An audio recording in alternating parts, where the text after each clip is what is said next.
భారత్ పాకిస్తాన్ మధ్య ఉద్రిక్తతలు చోటు చేసుకుంటున్నాయి. ఇటు ఆపరేషన్ సింధూర్ తర్వాత భారత ఆర్మీ పోస్టుల లక్ష్యంగా పాకిస్తాన్ కాల్పులు తెగబడుతుంది. ప్రస్తుతం ఈ అంశం గురించి మనతో మాట్లాడేందుకు రిటైర్డ్ మేజర్ ఉబ్రాయ్ గర్నర్ సార్, చెప్పండి.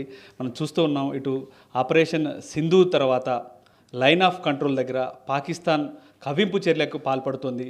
భారత మిలిటరీ పోస్టుల లక్ష్యంగా కాల్పులు జరుగుతుంది. ఏం చెప్తారు, ఎట్లా కాల్పులు చేస్తున్నారంటారు? వీళ్ళు ఆర్టిలరీ, స్మాల్ ఆర్మ్స్ వెపన్స్ కూడా వాడుతున్నారు అండ్ మోటార్ షెల్స్ కూడా వాడుతున్నారు. ఈ విధంగా మనకి ఎల్ఓసి మీరు ఇక్కడ చూస్తే గనక ఈ రెడ్ గీత అన్నది మనకి LOC sir, line of control. ఏదైతే ఇండియన్ ఆర్మీ వాళ్ళ ద్వారా మనకి సేఫ్ గార్డ్ చేయబడుతుంది ఈ మొత్తం ఎల్ఓసి.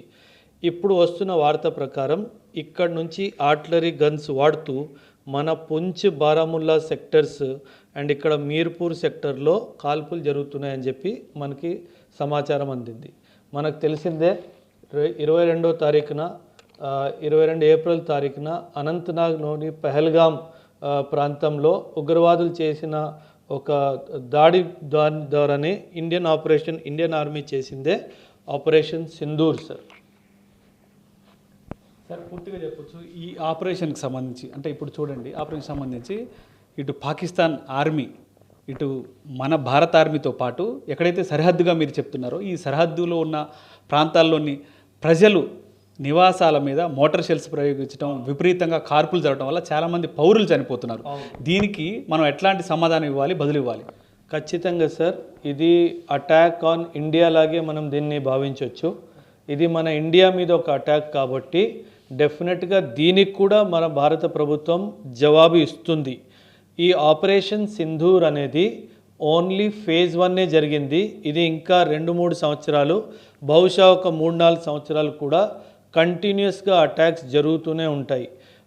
పాకిస్తాన్ ఏ విధంగానైతే మన భారత పౌరుల మీద క్రాస్ బార్డర్ షెల్లింగ్ చేసి ఇన్ఫ్యాక్ట్ ఒక సైనికుడు కూడా మృతి చెందాడు. మనకు వచ్చిన వార్త ఇటీవలనే ఒక సైనికుడు కూడా మృతి చెందాడు. కాబట్టి ఈ చేసిన తప్పు కూడా పాకిస్తాన్ ఖచ్చితంగా పేమెంట్ చేయాల్సిందే. మనం ఖచ్చితంగా పాకిస్తాన్ మీద యుద్ధం ప్రకటించాల్సిందే అని చెప్పేసి అందరూ కోరుకుంటున్నారు. కాకపోతే ఇండియన్ ఆర్మీ కానీ ఇండియన్ గవర్నమెంట్ కానీ చాలా క్యాలిక్యులేటెడ్ విధంగానే రెస్పాన్స్ ఇస్తుంది. రిటాలియేషన్ మనం ఖచ్చితంగా ఇస్తాము అని చెప్పేసే ఇండియన్ ఆర్మీ కూడా చెప్తుంది సార్. సార్, ఇప్పుడు పాకిస్తాన్ భారత్ మీద ప్రతీకారం తీర్చుకోవాలని మిసైల్స్ దాడి చేస్తే, సో వాటిని ఆపగల సామర్థ్యం కానీ టెక్నాలజీ కానీ మన దగ్గర ఉందా? 100% సార్. పాకిస్తాన్ దగ్గర ఉన్న మిజైల్స్ ఆల్మోస్ట్ అన్ని అమెరికా నుంచి కొన్న మిజైల్సే పాకిస్తాన్ దగ్గర ఉన్నాయి సార్.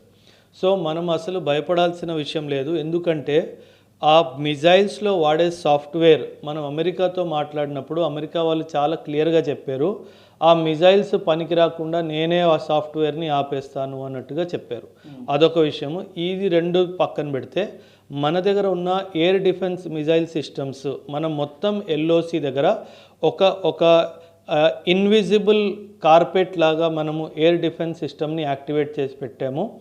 పాకిస్తాన్ భూమి నుంచి ఎప్పుడైతే ఒక మిజైల్ టేక్ ఆఫ్ అవుతుందో మన భూమి నుంచి కూడా ఒక మిజైల్ టేక్ ఆఫ్ అయ్యి ఆ మిజైల్ని ఆకాశంలోనే ధ్వంసం చేసేస్తుంది. ఇదే కాకుండా మన ఎయిర్ ఫోర్స్ దగ్గర కూడా సామర్థ్యం ఉంది.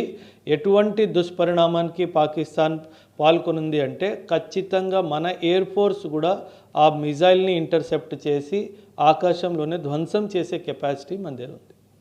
సో మిజైల్స్తో పాటు ఏదైనా ఎయిర్ దాడులు కావచ్చు జరపాలని చూస్తే ఇజ్రాయెల్ తరహాలో యాంటీ మిసైలింగ్ వ్యవస్థ మన దగ్గర ఉందా? సో ఉంటే ఎక్కడెక్కడ, అంటే ఇప్పుడు ఉద్రిక్తలు మీరు చెప్తున్నారు, పూంచ్ సెక్టర్ కావచ్చు, జమ్మూ కావచ్చు, ఈ సెక్టర్ మొత్తం కూడా ఇప్పుడు వాళ్ళు కాల్పులు తెగబడుతున్న పరిస్థితులకు ఉంది.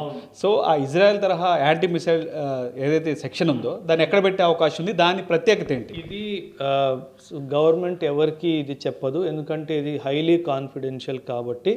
కాకపోతే మీకు ఒకవేళ తెలుసుంటే మాత్రము మనం ఇటీవలనే రష్యా నుంచి S-400 తెచ్చుకున్నాం సార్. ఈ S-400ని కూడా మనము ఇమీడియట్గా వాడే అవకాశం వస్తుంది. గవర్నమెంట్ దీన్ని ఎటువంటి విధంగా వాడుతుందో అన్నది it is a governments decision. దాని మీద దీన్ని ఎక్కడ డిప్లాయ్ చేస్తుంది అన్నది మనకి తెలియదు. సో గవర్నమెంటే దాని మీద నిర్ణయం తీసుకుంటుంది కాబట్టి, బట్ ఖచ్చితంగా మనం ఈ కొన్న ఆయుధం, రష్యా నుంచి ఏదైతే ఈ ఆయుధం కొన్నామో డెఫినెట్గా ఈ వార్లో మాత్రం దీన్ని ఖచ్చితంగా మనం ప్రయోగిస్తామన్న మాత్రం నాకు అనిపిస్తుంది.